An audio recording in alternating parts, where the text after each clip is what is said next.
teman-teman, kembali lagi di channel Pelaut 21.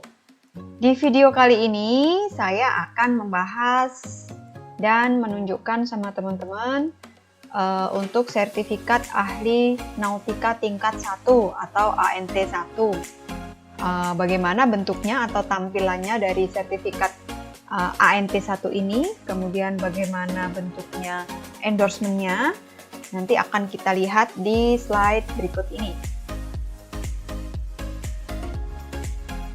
Teman-teman bisa lihat di sini, ini tampilan dari sertifikat ahli nautika tingkat 1 atau Certificate of Competency Deck Officer kelas 1. Di sini diterbitkan oleh Kementerian Perhubungan melalui Direktorat Jenderal Perhubungan Laut.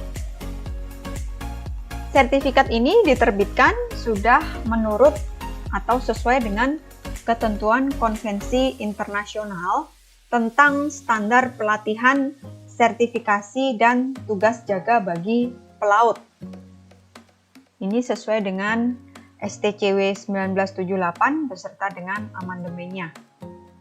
Di sini yang dilingkari merah ini menunjukkan jenis sertifikatnya.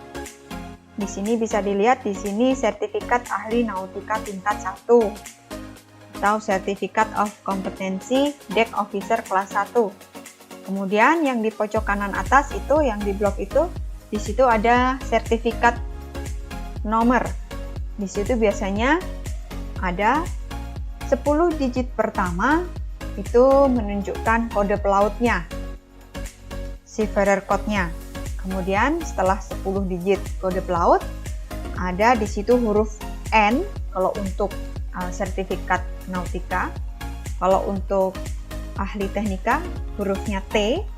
Kemudian di belakang huruf itu biasanya ada angka 1, 2, 3, 4, 5. Itu menunjukkan tingkat ijazahnya atau sertifikatnya. Kalau kelas 1 berarti di situ angka 1. Kemudian angka di belakangnya itu biasanya menunjukkan tahun penerbitannya. Di sini saya blok karena ini privasi dari pemegang dari ijazahnya. Kemudian di sini ada nama pemegang dari sertifikat ahli nautika tingkat 1 ini. Kemudian tempat tanggal lahirnya. Kemudian di bawahnya dituliskan keterangan di sini bahwa yang bersangkutan telah menyelesaikan pendidikan dan pelatihan dan lulus ujian berdasarkan konvensi STCW 1978 dan amandemennya, aturan Romawi 2/2 STCW 2010, serta peraturan nasional untuk memiliki sertifikat kompetensi perwira kapal niaga ahli nautika tingkat 1. Di situ keterangannya.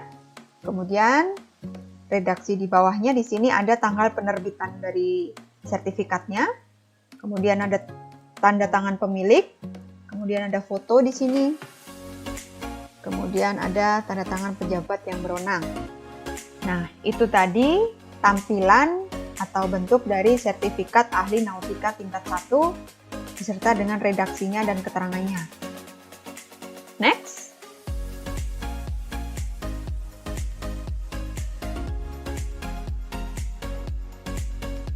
Untuk sertifikat keahlian pelaut ahli nautika tingkat 1 atau ANT 1 ini diterbitkan setelah pelaut ini minimum memenuhi persyaratan sebagai berikut.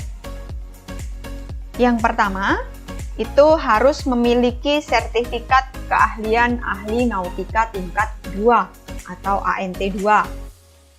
Kemudian yang kedua, harus memiliki masa layar yang diakui setelah yang bersangkutan ini memiliki sertifikat keahlian ahli nautika tingkat 2 sebagai perwira yang melaksanakan tugas jaga di anjungan atau watchkeeping officer sekurang-kurangnya dalam jangka waktu 36 bulan pada kapal dengan JT 500 gross tonnage atau lebih, atau sekurang-kurangnya dalam jangka waktu 24 bulan, yang diantaranya ini 12 bulan sebagai Mu'alim 1 di atas kapal dengan GT 3000 atau lebih di daerah pelayaran semua lautan atau unrestricted voyage.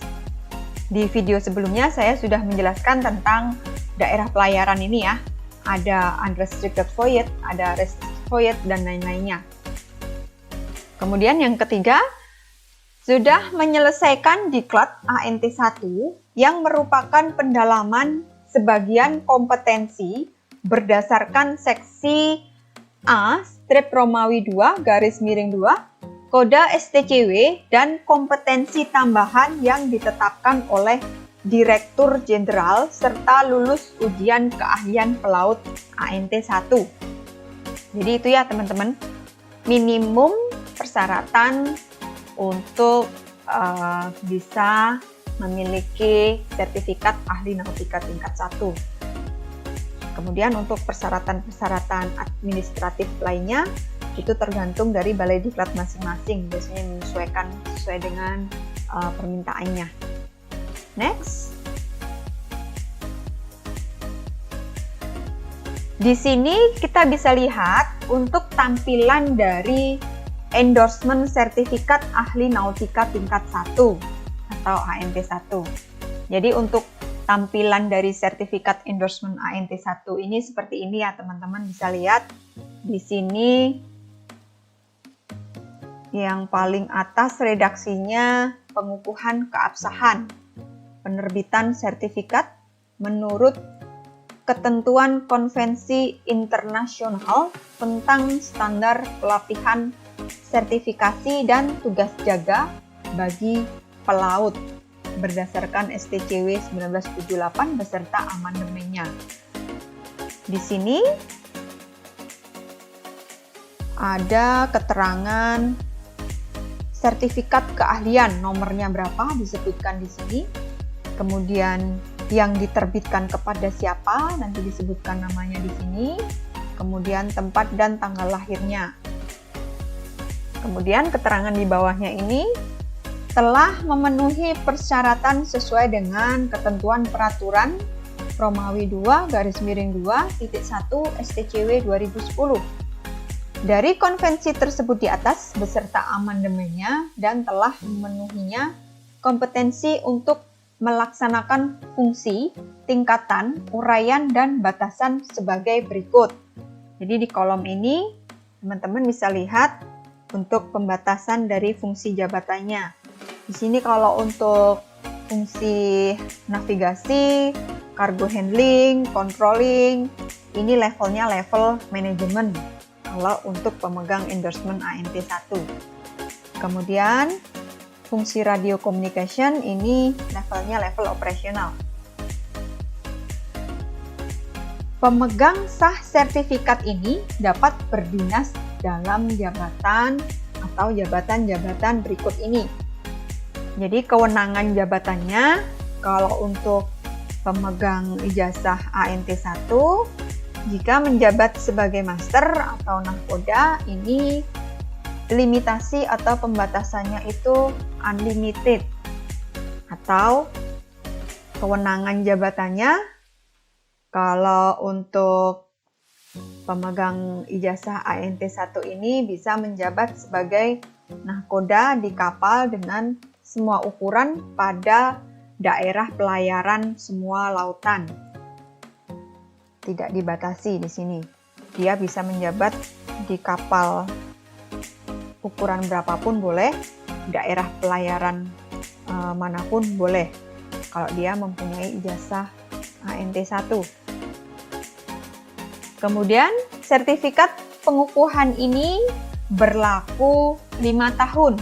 Jadi setiap 5 tahun sekali pemegang dari endorsement ini harus memperpanjang sertifikat endorsementnya di balai diklat masing-masing, di mana dulu dia mengikuti diklat ANT1-nya. Kemudian di sini ada foto, tanda tangan pemegang endorsement, kemudian tanda tangan dari pejabat berwenang. Nah, itu tadi untuk tampilan dari sertifikat endorsement ahli nautika tingkat 1 beserta dengan kewenangan jabatannya yang dinyatakan dalam sertifikat pengukuhan.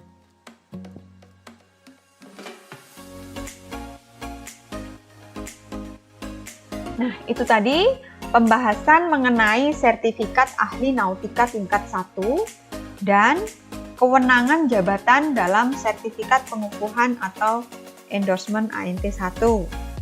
Sumber data ini berasal dari Kementerian Perhubungan Laut. Jika ada yang ingin ditanyakan atau ditambahkan, teman-teman boleh silahkan tulis di kolom komentar.